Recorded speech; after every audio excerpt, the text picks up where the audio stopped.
Hello दोस्तों, नमस्कार। स्वागत है आप सभी लोगों का स्टडी आईक्यू पर। स्टडी आईक्यू के साथ आप लोग जुड़ चुके हैं। मैं शुभम सरधालिया एक और विषय पे, एक और टॉपिक पे बात करने के लिए आ गया हूँ। आप चाहें तो इंस्टाग्राम, फेसबुक या टेलीग्राम के माध्यम से मेरे साथ कनेक्ट कर सकते हैं। कोई भी आपका डाउट है, कोई आपकी क्वेरी है, आप मुझसे पूछ सकते हैं। जिस विषय पे हम बात करने वाले हैं वो संबंध रखता है केंद्र शासित प्रदेश लद्दाख से।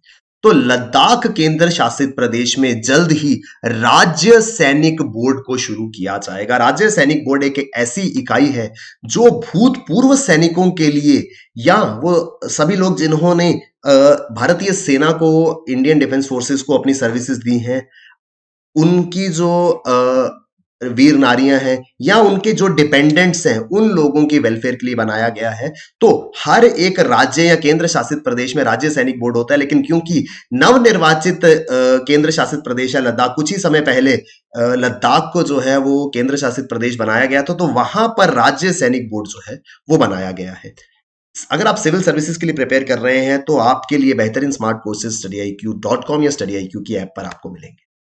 आर्टिकल कहता है लद्दाख में बहुत ही जल्द राज्य सैनिक बोर्ड बनाया जाएगा जो कि रीसेटलमेंट में मदद करेगा। 60,000 ex serviceman, war widows serving personal including there dependents in the union territory of Ladakh. तो लद्दाख क्षेत्र में करीब एक बड़े नंबर में पूर्व सैनिक हैं जिन जो कि आर्मी से रिटायर हो चुके हैं, युद्ध विधवाएं जिन्हें वीर नारियां भी कहा जाता है, जिनके पति जो हैं उन्होंने अपने प्राणों का बलिदान दिया भारतीय सेना में रहते हुए, या फिर वो लोग जो अभी सर्विस में हैं, जो सेवा में अभी भी मौजूद हैं, और उनके जो परिवारजन हैं, उनके जो डिपेंडेंट्स हैं, उनकी देखरेख के लिए, उनकी मदद के लिए लद्दाख में भी राज्य सैनिक बोर्ड बनाया जाएगा। न्यू राज्य सैनिक board for Ladakh will be headed by a director. तो एक निर्देशक जो है वो इसकी अध्यक्षता करेंगे। ये बोर्ड लद्दाख के अंदर बनाया जाएगा। गृह मंत्रालय ने इस प्रस्ताव को मंजूरी दे दी है। तो बहुत सारे लोग आप में से जानते भी होंगे कि सैनिक बोर्ड का क्या काम होता है। विस्तार से मैं आपको समझाने की यहां पर कोशिश करूंगा। तो आप जानते हैं देश के अंदर कितने सारे लोग ऐसे हैं जो आर्मी से रिटायर्ड हैं, जो एक्स सर्विसमैन कहलाते हैं। Department of ex serviceman welfare, ministry of defence के अंतर्गत आने वाला ये विभाग DESW जिसको कहा जाता है department of ex serviceman welfare, ये एक ऐसा विभाग है जो इन सभी भूतपूर्व सैनिक हों, वीर नारियां हों, जिन्होंने जिनके पतियों ने बलिदान दिया देश की सुरक्षा के लिए, इन सभी लोगों की वेलफेयर के लिए, इनके कल्याण के लिए बनाया गया है। इन view of expanding population of ex serviceman and widows, there was a persistent demand for a separate department to look after the welfare, resettlement and rehabilitation of these people। चाहे भूतपूर्व सैनिक हो, चाहे वीर नारियां हो, या उनके परिवार के लोग हो, इन सभी का पुनरावास हो, इनकी रिहेबिलिटेशन हो, रीसेटलमेंट हो, उसके लिए अलग से विभाग बनाया जाए। इसके लिए काफी लंबे समय से डिमांड थी और अल्टीमेटली ये department of ex serviceman welfare बनाया गया, जो कि पर्टिकुलरली इन ही लोगों के लिए कार्य करता है। इनके संबंध में कोई भी योजना है, कोई लाभ सरकार अगर इनको देना चाहती है, ये सारी की सारी चीजें जो है वो इस विभाग के द्वारा जारी की जाती है। ये विभाग जो है ये कार्य करता है एक हिरार्की में। सेंट्रल सैनिक बोर्ड जिसको कहा जाता है केंद्रीय सैनिक बोर्ड, एक केंद्रीय सैनिक बोर्ड, उसके बाद राज्य सैनिक बोर्ड और जिला सैनिक बोर्ड। केंद्रीय सैनिक वेलफेयर बोर्ड भी इसको कह सकते हैं, जिला सैनिक वेलफेयर बोर्ड कह सकते हैं।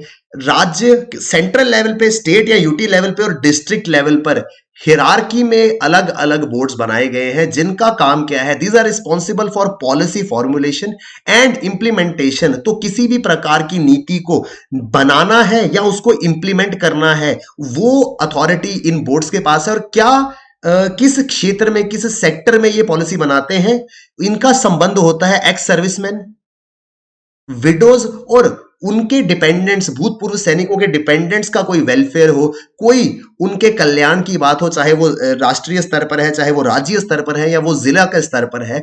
हर प्रकार की सेंट्रल लेवल पे, केंद्रीय सैनिक बोर्ड के लेवल पे ये नीतियां बनाई जाएंगी, और राज्य सैनिक बोर्ड और डिस्ट्रिक्ट सैनिक बोर्ड, जिला सैनिक बोर्ड जिनको कहा जाता है, वो इसकी प्रॉपर इंप्लीमेंटेशन को इंश्योर करेंगे। और इसी चीज को ध्यान में रखते हुए लद्दाख में राज्य सैनिक बोर्ड शुरू किया जाएगा।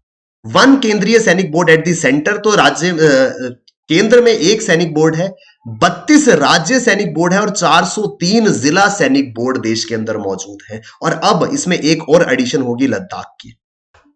केंद्रीय सैनिक board is the apex border body under the department of ex serviceman welfare ministry of defence. तो केंद्रीय सैनिक बोर्ड जो है वो इस हिरार्की में सबसे टॉप पे है, सेंट्रल बॉडी है जो कि भूतपूर्व सैनिक कल्याण विभाग department of ex serviceman welfare इसके अंतर्गत काम करता है, जो मिनिस्ट्री ऑफ डिफेंस रक्षा मंत्रालय के अधीन आता है।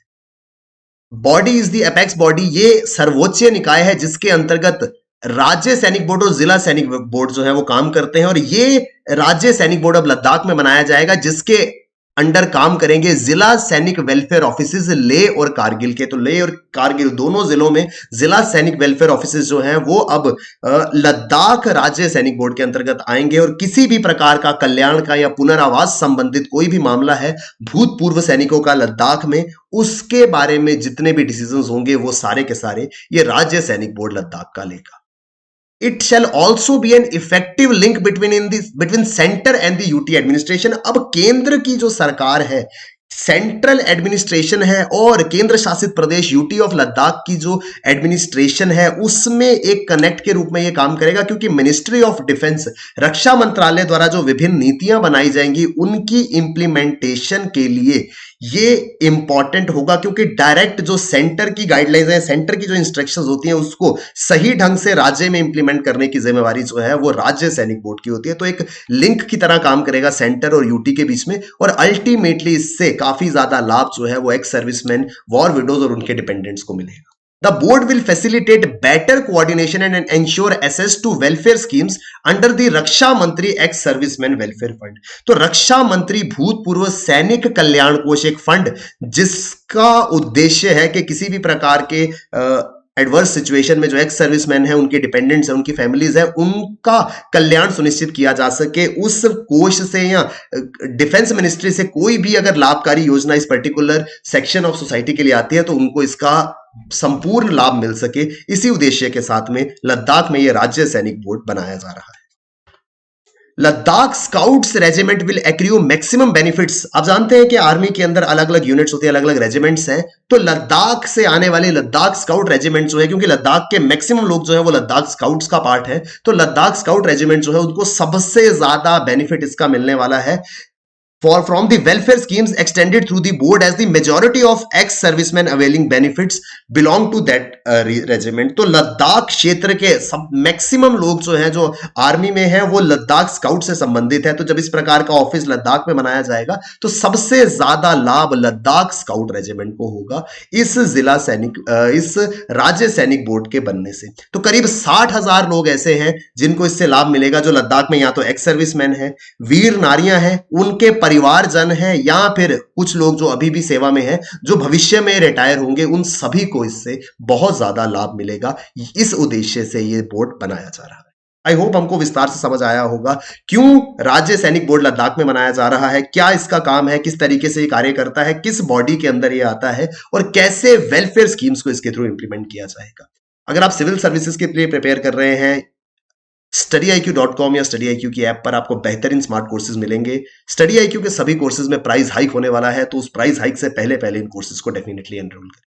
Thank you very much, all the best, keep working hard, bye bye, take care, जय हिंद।